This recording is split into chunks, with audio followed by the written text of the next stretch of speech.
BJP विधायक मुनि रत्ना पर एक 40 साल की महिला ने आरोप लगाया है कि उन्होंने और उनके 3 साथियों ने गैंग बनाकर दुष्कर्म किया, चेहरे पर पेशाब भी किया।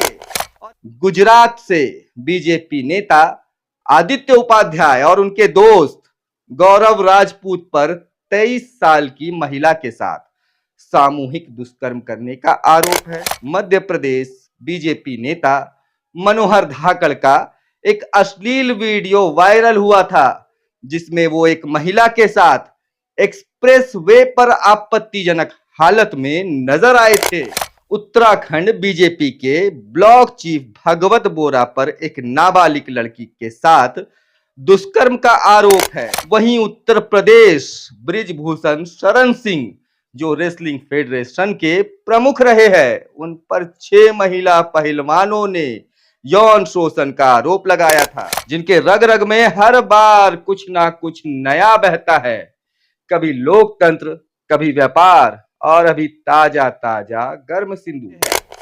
देखते हैं कि इनके नेताओं के रगों में क्या क्या बहता है और जो लोग सिंदूर की लाज की बात करते हैं वो कितनी लाज रखते हैं। जोहार, नमस्कार। आज के इस कार्यक्रम में हम बात करेंगे एक ऐसे मुद्दे की जो न सिर्फ आपके दिल को छुएगा बल्कि आपके दिमाग में सवालों का तूफान खड़ा कर देगा। भोजपुरी में एक कहावत है, बतिया बाग कर ततियाना, मेहरी बाग हरे खटियाना। यानी बातें बनाने में कोई कमी नहीं, लेकिन जब काम करने की बारी आए तो खटिया पर लेट जाओ। और इस कहावत के सबसे बड़े प्रतीक है हमारे स्वघोषित विश्व गुरु, जिनके रग रग में हर बार कुछ ना कुछ नया बहता है। कभी लोकतंत्र, कभी व्यापार और अभी ताजा ताजा गर्म सिंदूर। हाँ, गर्म सिंदूर। आप भी सोच रहे होंगे ये गर्म सिंदूर क्या भला है। तो आज हम इसका ब्लड टेस्ट करेंगे, देखेंगे कि इनकी रगों में बहता क्या है, सिंदूर या फिर कुछ और ही। लेकिन सिर्फ इनका ही क्यों करें, जब ब्लड टेस्ट हो ही रहा है तो पूरे के पूरे बीजेपी परिवार का भी कर लेते हैं। देखते हैं कि इनके नेताओं के रगों में क्या क्या बहता है और जो लोग सिंदूर की लाज की बात करते हैं वो कितनी लाज रखते हैं। तैयार रहिए, क्योंकि आज की बात आपके दिल और दिमाग दोनों को झकझोर देगी। तो शुरुआत करते हैं वहां से जहां से ये गर्म सिंदूर का ड्रामा शुरू हुआ है। हाल ही में हमारे विश्व गुरु ने एक भाषण दिया जिसमें कहा, मेरी रगों में खून नहीं, गर्म सिंदूर बहता है। वाह, क्या डायलॉग है। अगर सिनेमा हॉल में होता तो तालियां बज रही होती। लेकिन सवाल ये है, ये गर्म सिंदूर है क्या? एक एक्स यूजर ने तो कमेंट भी किया, सब ठीक ही है, लेकिन ये गर्म सिंदूर होता क्या है? और जब हमने थोड़ी खोजबीन की तो पता चला कि ये कोई नया जुमला नहीं बल्कि एक पुराना ही पैटर्न चल रहा है। पिछले 10 साल के इतिहास की किताब खोलिए, हर बार जब चुनाव नजदीक आता है या सरकार के काम पर सवाल उठने लगते हैं, कोई ना कोई ऐसा डायलॉग आ ही जाता है। कभी 56 इंच की छाती, कभी सर्जिकल स्ट्राइक, कभी लोकतंत्र की रगे और अब ये सिंदूर का खेल। लेकिन जब काम की बात आती है तो वही कहावत, मेहरी बाग हरे खटियाना। और ये सिंदूर का भाषण सिर्फ ड्रामा और भाषण तक नहीं रुका हुआ है। बीकानेर की रैली में विश्वगुरु ने आधा घंटा छाती पीटा, भारत माता की जय के नारे लगाए और भीड़ से माहौल सेट करवाया। अब आप सोच रहे होंगे कि प्लान क्या है।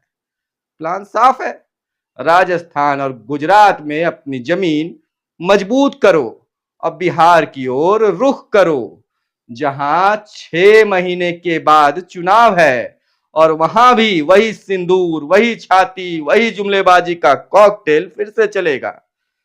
लेकिन सवाल यह है, कि जब विश्व गुरु अपनी रगों से सिंदूर की बात कर रहे हैं तो उनके परिवार यानी बीजेपी के नेताओं की रगों में क्या बहता है? क्योंकि पार्टी तो कहती है चाल, चरित्र, चेहरा महिलाओं की सिंदूर की रक्षा का ढोल पीटती है। लेकिन सच क्या है? सच ये है कि बीजेपी के नेताओं पर महिलाओं की इज्जत के साथ खिलवाड़ के आरोपों की एक लंबी फहरिस्त है और ये फहरिस्त आपके होश उड़ा देगी। सबसे ताजा मामला कर्नाटक से है।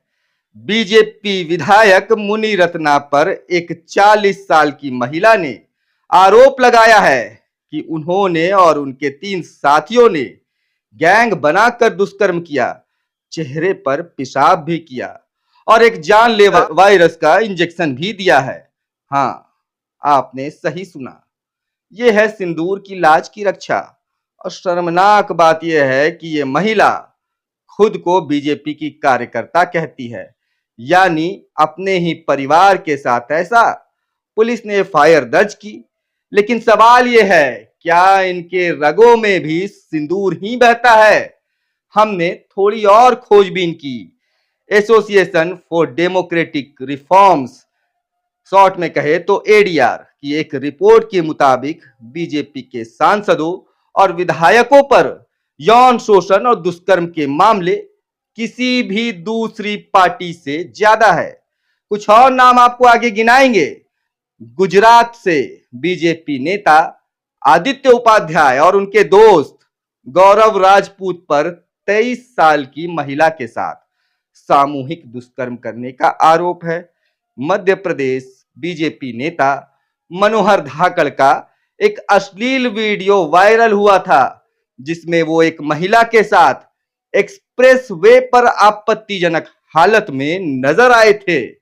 उत्तराखंड बीजेपी के ब्लॉक चीफ भगवत बोरा पर एक नाबालिग लड़की के साथ दुष्कर्म का आरोप है।